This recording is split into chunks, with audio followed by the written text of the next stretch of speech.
The story of Shadur Sanders is quickly becoming one of the most polarizing discussions in football, not just because of his raw talent, but because of how that talent is being handled, or more accurately, mishandled, by the very system that should be nurturing it. The narrative isn't simply about a young quarterback struggling to adjust to the speed of the NFL. It's about how flawed coaching, poor organizational alignment, and a lack of accountability are conspiring to frame him for failure before he's even had the chance to prove himself. When Tom Brady speaks, the football world listens. And recently, Brady pulled no punches in his assessment of how quarterbacks like Sanders are being treated. He argued that while players are dissected week after week, graded by outlets like Pro Football Focus and scrutinized under the harshest of spotlights, coaches who play a pivotal role in shaping these players operate with near total impunity. Brady asked a question that cuts to the core of the issue. If quarterbacks are ranked 1 to 32, why aren't coordinators and quarterback coaches ranked the same way? After all, what happens when you've got the 32nd ranked coordinator tasked with developing a first-year quarterback? That, Brady pointed out, is where careers are destroyed before they even begin. Brady's criticism wasn't abstract. It was laser-focused on what's happening to Shadur Sanders. Coaches, he argued, have been quick to dismiss Sanders, claiming he's not at the level of quarterbacks like Dylan or Joe Flacco. Yet Brady posed the uncomfortable follow-up. Had these same coaches given Sanders real reps with the starters? Had they sat down with him, walked him through the playbook, or crafted a game plan tailored to his strengths? Or had they simply decided he wasn't ready and shoved him aside?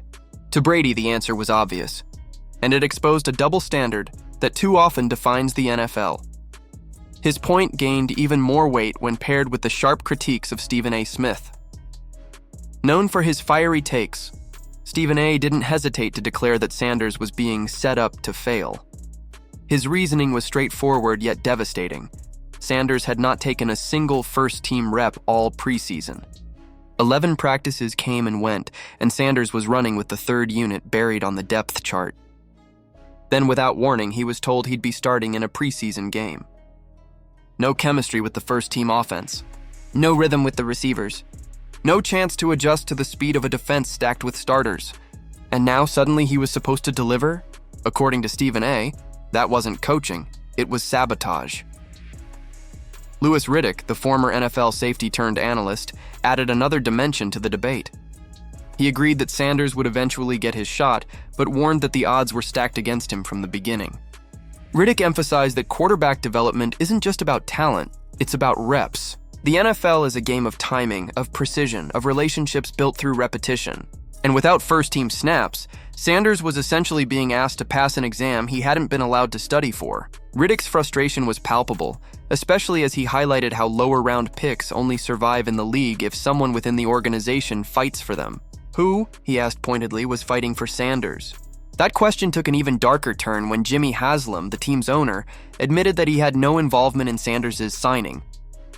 He claimed the decision was entirely left to the coaching staff, a statement that sent shockwaves through the football world. If the owner wasn't aware of the move, and the coaches had no clear plan for developing Sanders, then what exactly was the vision? Riddick, Smith, and Brady all circled back to the same conclusion. There wasn't one. Sanders wasn't brought in to be developed. He was brought in to be buried. And yet, amid all of this chaos, Sanders himself has done little but continue to grind. Even as he's thrust into impossible situations, even as critics circle and fans debate his future, he keeps showing glimpses of why his name was even in the conversation to begin with. His natural arm strength, his mobility, his poise under pressure, these are the traits you can't teach. But traits alone won't save a player when the system around him is broken. Brady's most cutting observation may have been that many of these so-called quarterback developers aren't CEOs of businesses or visionaries of the game. They're former PE teachers elevated through the ranks, often lacking the sophistication or accountability needed for the role. As Bill Parcells once said, they're football coaches, not corporate leaders, and yet they're entrusted with careers worth millions of dollars. In Sanders' case, that lack of vision is being exposed for all to see.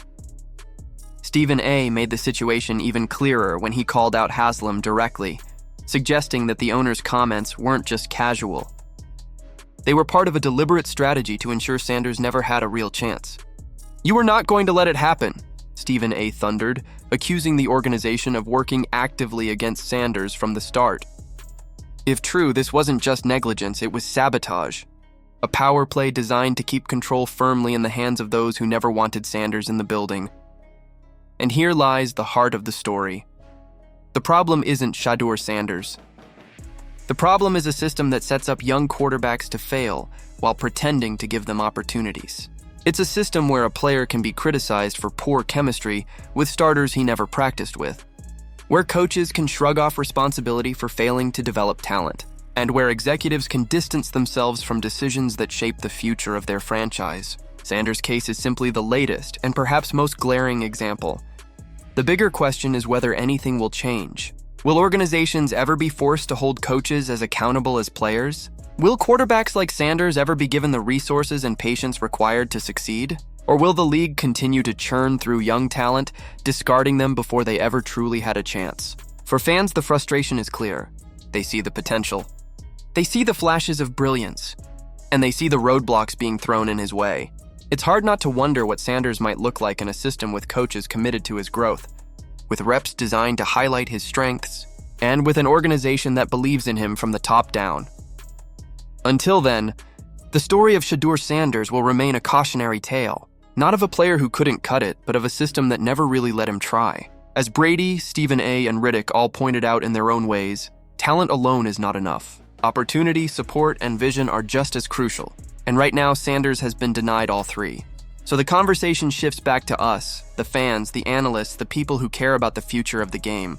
Can a player truly succeed when the system around him isn't designed to support growth? Should we continue to put all the blame on quarterbacks while ignoring the failings of the coaches paid to develop them? Or is it time to start demanding accountability across the board, holding every member of an organization to the same scrutiny players face every Sunday? What do you think? Can Shadur Sanders overcome the stacked deck, or will he become another casualty of a broken system?